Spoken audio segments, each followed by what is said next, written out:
Hello friends, again this is a boy के। और आज की इस वीडियो में हम जानने वाले हैं कि as an investment real estate हमें बेहतर रिटर्न्स दे सकता है या फिर स्टॉक मार्केट।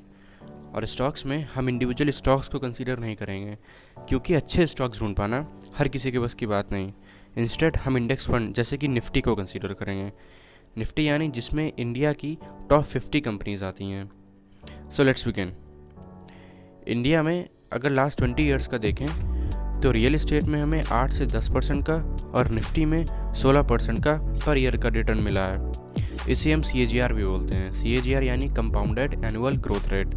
हाँ, बीच बीच में ये रिटर्न्स कुछ ऊपर नीचे हो सकते हैं, मगर लॉन्ग टर्म में रियल एस्टेट और स्टॉक मार्केट इतने ही रिटर्न्स देते हैं। तो यहाँ पर तो देखने में हमें क्लियर कट समझ आ रहा है कि रियल एस्टेट से काफ़ी बेहतर है निफ्टी।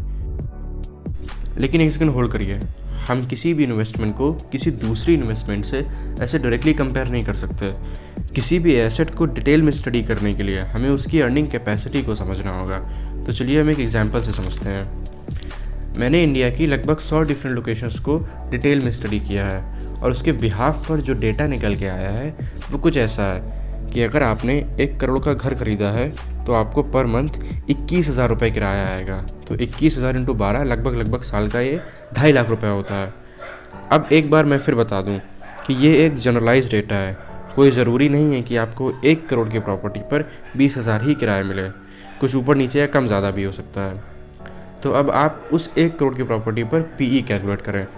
PE यानी प्राइस टू अर्निंग कैपेसिटी, जो कि यहाँ पर आपका प्राइस 1 करोड़ है। 1 करोड़ अपॉन 2.5 लाख जो कि आपकी अर्निंग है, which is further equal to 40। अब आसान भाषा में समझाऊँ तो आपने 1 रुपये कमाने के लिए 40 रुपये लगाए हैं, और निफ्टी का PE यूजुअली 25 से 35 के बीच में रहता है। अब आप एक बार खुद सोच कर देखिए कि 1 रुपये कमाने के लिए 40 रुपये लगाना बेहतर है या वही 1 रुपये कमाने के लिए 30 रुपये लगाना बेहतर है। तो यहाँ पर तो स्टॉक्स एक काफ़ी अच्छा ऑप्शन नज़र आ रहा होगा, लेकिन आपके मन में एक सवाल भी आ रहा होगा कि आपने अपने आसपास कई लोगों को अपने कई रिश्तेदारों को भी इनफैक्ट रियल एस्टेट से अमीर बनते देखा होगा, मगर स्टॉक मार्केट से आपने शायद ही किसी को अमीर बनते देखा होगा। तो इसके मेन 2 रीज़न हो सकते हैं। पहला, लिक्विडिटी, कि स्टॉक्स में आप किसी भी सिचुएशन में पैनिक होकर स्टॉक्स बेच सकते हो। जैसे कि हमने अभी रिसेंटली कोरोना में भी देखा कि बहुत से लोग स्क्वायर ऑफ करके निकल गए, मगर क्या किसी ने भी पैसों की वजह से अपनी प्रॉपर्टी या अपनी कोई भी ज़मीन या अपना कोई भी घर बेचा? नहीं। एक्चुअली प्रॉपर्टी में एक सेलिंग बैरियर होता है कि आपको अगर कोई भी प्रॉपर्टी बेचनी है तो उसके लिए काफ़ी झंझट या काफ़ी पेपर वर्क, आपको कई ज़मीन में सरकार से परमिशन भी लेनी पड़ेगी, और सबसे मेन आपको एक अच्छा बायर ढूंढना होगा। एक्चुअली हम अपनी प्रॉपर्टी को कंपाउंड होने का टाइम देते हैं, मगर स्टॉक्स में हमारे पेशेंस को पता नहीं क्या हो जाता है।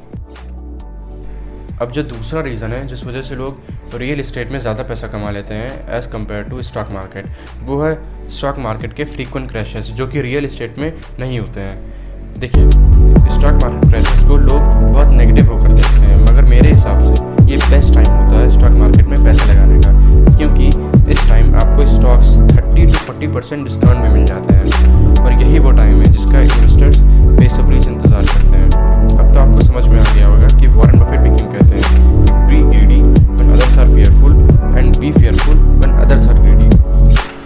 यार, रियल एस्टेट का एक बहुत बड़ा नेगेटिव पॉइंट है, वो है इसका एंट्री बैरियर। मतलब आपको बहुत बड़ा कैपिटल लगेगा जब भी आप रियल एस्टेट का बिजनेस स्टार्ट करोगे। मतलब मिनिमम 20 से 30 लाख रुपए, और कई केसेस में तो 1 करोड़ तक होने चाहिए, depending upon your skill of business. तब तक आप रियल एस्टेट में नहीं घुस सकते। वहीं स्टॉक मार्केट में आप मात्र 500 रुपये से भी स्टार्ट कर सकते हो। रियल एस्टेट में आपको अपने प्रॉफिट का कुछ परसेंट गवर्नमेंट को एज अ टैक्स देना पड़ेगा। वहीं स्टॉक्स में जो भी आपका प्रॉफिट होगा वो पूरा आपका ही होगा, क्योंकि आपके प्रॉफिट पर वो कंपनीज ऑलरेडी टैक्स पे कर चुकी हैं। और रियल एस्टेट में आपको अपनी प्रॉपर्टी की रियल वैल्यू समझने में काफ़ी दिक्कत हो सकती है, क्योंकि भाई अब जब किसी भी नई जगह में जाओगे तो आपको वहाँ के बारे में ज़्यादा नॉलेज तो है नहीं, तो आप इस चक्कर में वहाँ के लोकल ब्रोकर के पास जाओगे जिसकी फ़ीस वैसे भी 3% है।